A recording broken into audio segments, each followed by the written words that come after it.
നമസ്കാരം. എല്ലാ പ്രിയപ്പെട്ട പ്രേക്ഷകർക്കും ശ്രീഭദ്ര ജ്യോതിഷം ചാനലിലേക്ക് സ്വാഗതം.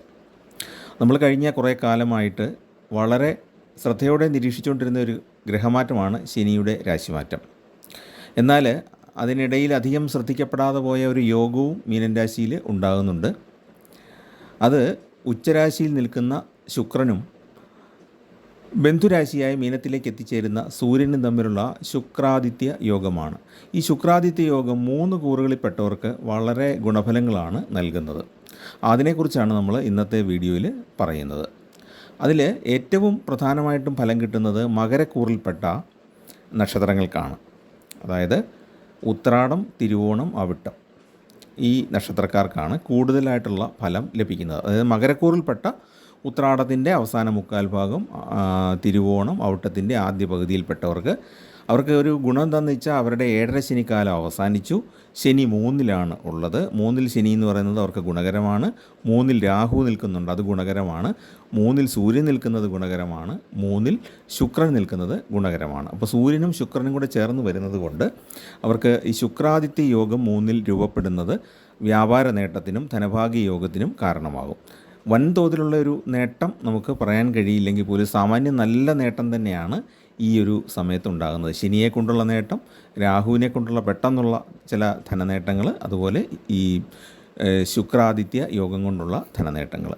ഇത് സൂര്യൻ കുറച്ച് ദിവസങ്ങൾക്കകം അടുത്ത രാശിയിലേക്ക് സ്ഥാനം മാറും. ഏപ്രിൽ 14 വിഷു ആകുമ്പോഴത്തേക്കും മേടത്തിലേക്ക് രാശി മാറും. അതിനു മുമ്പുള്ള സമയത്ത് വൻതോതിലല്ലെങ്കിൽ പോലും സാമ്പത്തിക നേട്ടങ്ങൾക്കും വ്യാപാര നേട്ടങ്ങൾക്കും സാധ്യതയുള്ള ഒരു കൂറുകാരാണ് മകരക്കൂറിൽപ്പെട്ട ഉത്രാടം, തിരുവോണം, അവിട്ടം നക്ഷത്രക്കാർ. അപ്പോൾ അവർക്ക് ബിസിനസ്സിൽ പുരോഗതി ഉണ്ടാകും, സമ്പത്ത് വർദ്ധിക്കും, പഴയകാല നിക്ഷേപങ്ങളിൽ നിന്നും നേട്ടങ്ങൾ ലഭിക്കുന്നതാണ്.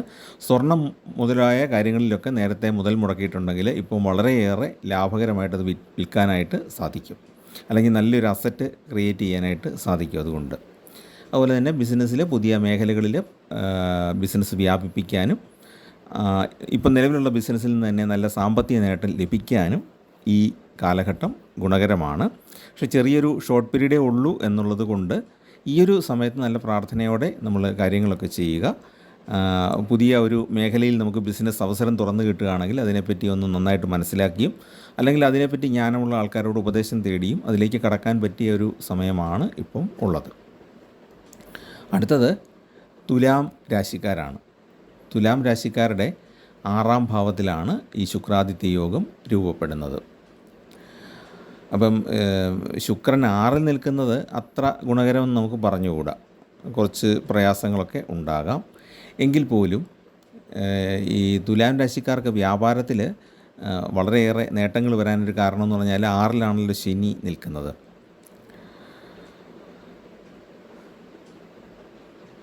അപ്പോൾ ആ ഒരു നേട്ടം, 6-ൽ ശനി, 6-ൽ രാഹു, 6-ൽ സൂര്യൻ, ആ ഒരു നേട്ടത്തോടൊപ്പം തന്നെയാണ് ശുക്രൻ സൂര്യനുമായിട്ട് ചേർന്ന് നിൽക്കുന്നതിൻ്റെ ഗുണം കിട്ടുന്നത്. അപ്പോൾ ശുക്രന് 6-ാം ഭാവം അത്ര ഗുണകരം അല്ലെങ്കിൽ പോലും ഉച്ചത്തിൽ നിൽക്കുന്ന ശുക്രൻ സൂര്യനുമായിട്ട് ചേരുന്നതിൻ്റേതായ ഒരു ഗുണം കിട്ടും.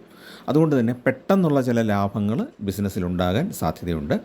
അല്ലെങ്കിൽ നമ്മളെ സഹായിക്കാൻ വേണ്ടിയിട്ട് ഒരല്പം താഴ്ന്നു കിടന്ന ബിസിനസ്സാണെങ്കിൽ നമ്മളെ ഒന്ന് ഉയർത്താനായിട്ട് ആരുടെയെങ്കിലും ഒരു ഹെൽപ്പ്, ഒരു സഹായം, ഒരു കൈ സഹായം നമ്മൾ പറയുന്ന പോലെ ഒരു സബ്സിഡി ആയിട്ടോ അല്ലെങ്കിൽ ആരെങ്കിലും കുറച്ച് പൈസ ഒന്ന് സഹായിക്കുകയോ അതിനൊക്കെയുള്ളൊരു സാധ്യതയാണ് വ്യാപാരത്തിൽ പ്രധാനമായിട്ടും ഉണ്ടാകുന്നത്.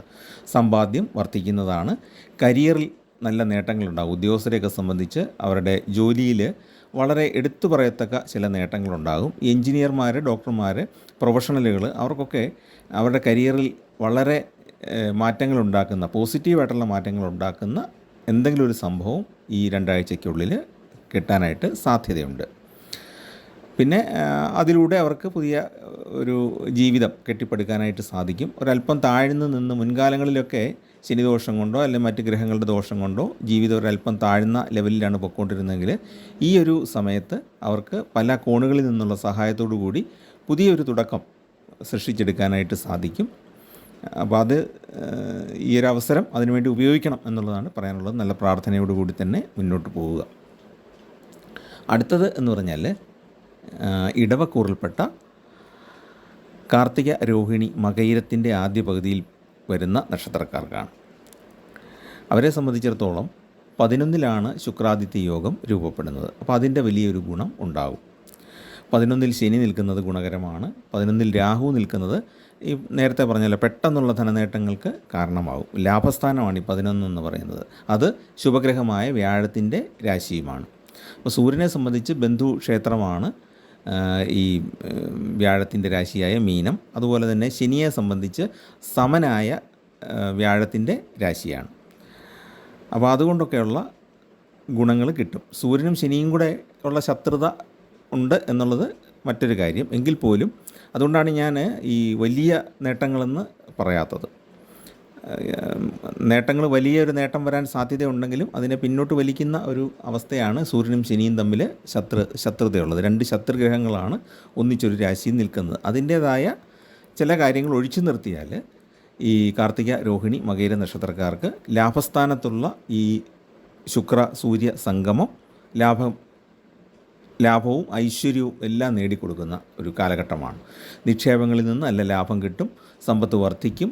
വിദ്യാർത്ഥികളെ സംബന്ധിച്ചിടത്തോളം വിദ്യാഭ്യാസ രംഗത്ത് നല്ല രീതിയിൽ പുരോഗതി കൈവരിക്കാൻ സാധിക്കും.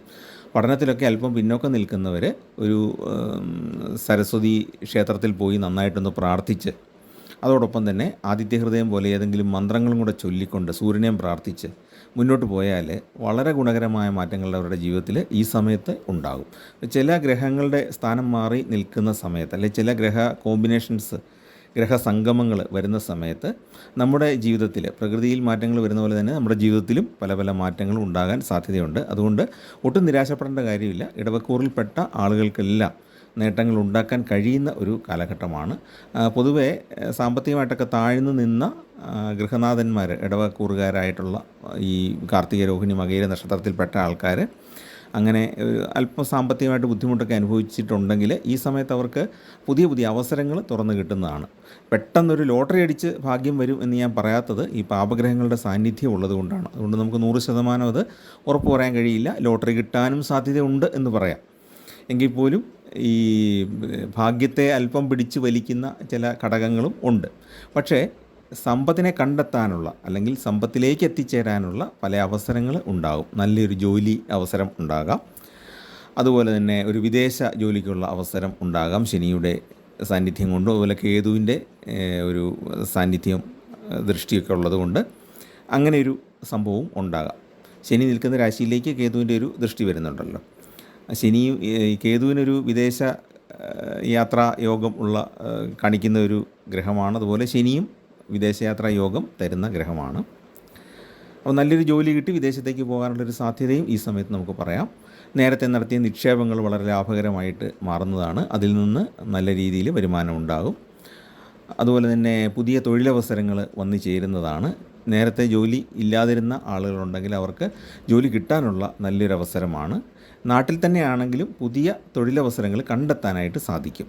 അപ്പോൾ നമ്മൾ നോട്ടിഫിക്കേഷനൊക്കെ കാണുമ്പോൾ, പത്രത്തിലോ അല്ലെങ്കിൽ മീഡിയകളിലോ ഒക്കെ നോട്ടിഫിക്കേഷൻ കാണുമ്പോൾ അതിനെപ്പറ്റി നന്നായിട്ട് അന്വേഷിച്ച് നമ്മൾ അങ്ങോട്ട് വേണമെങ്കിൽ സമീപിച്ച്, ഇങ്ങോട്ടൊരു കോൾ ലെറ്റർ വരുന്നത് വരെ കാത്തു നിൽക്കാതെ തന്നെ നമുക്ക് നമ്മുടെ കാര്യങ്ങൾ അവരോടൊന്ന് പ്രസൻറ്റ് ചെയ്യാം. അവർ അവസരം തരികയാണെങ്കിൽ ഒന്ന് വിളിച്ച് ചോദിച്ച് നമുക്ക് ഇത്ര എക്സ്പീരിയൻസ് ഉണ്ടെന്നൊക്കെ പറഞ്ഞു കഴിഞ്ഞാൽ നല്ലൊരു കരിയറിലേക്ക് പോകാനായിട്ട് സാധിക്കും. അതുപോലെ ബിസിനസ്സിൽ പുതിയ മേഖലകൾ തുറന്നു കിട്ടുന്ന ഒരു കാലഘട്ടവുമാണ്. നിലവിലുള്ള ബിസിനസ് വർദ്ധിപ്പിക്കാനും സാധിക്കും.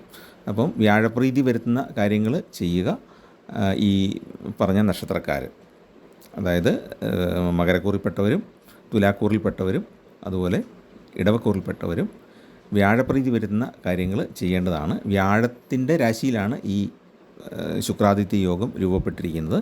അതോടൊപ്പം മഹാലക്ഷ്മിക്ക് വെളുത്ത പൂക്കൾ കൊണ്ട് അർച്ചന നടത്തുന്നത് വളരെ ഗുണകരമാണ്. ശനിപ്രീതിക്കായിട്ട് ശനി 3, 6, 11 ഭാവങ്ങളിൽ നിൽക്കുമ്പോഴാണ് ഏറ്റവും നല്ല ഫലം തരുന്നത്.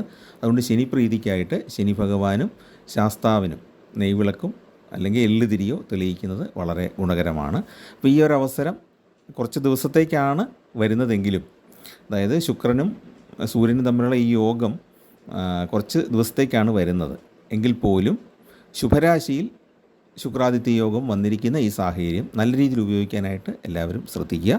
എല്ലാവർക്കും നന്മയുണ്ടാകട്ടെ എന്ന് പ്രാർത്ഥിക്കുന്നു. നമസ്കാരം.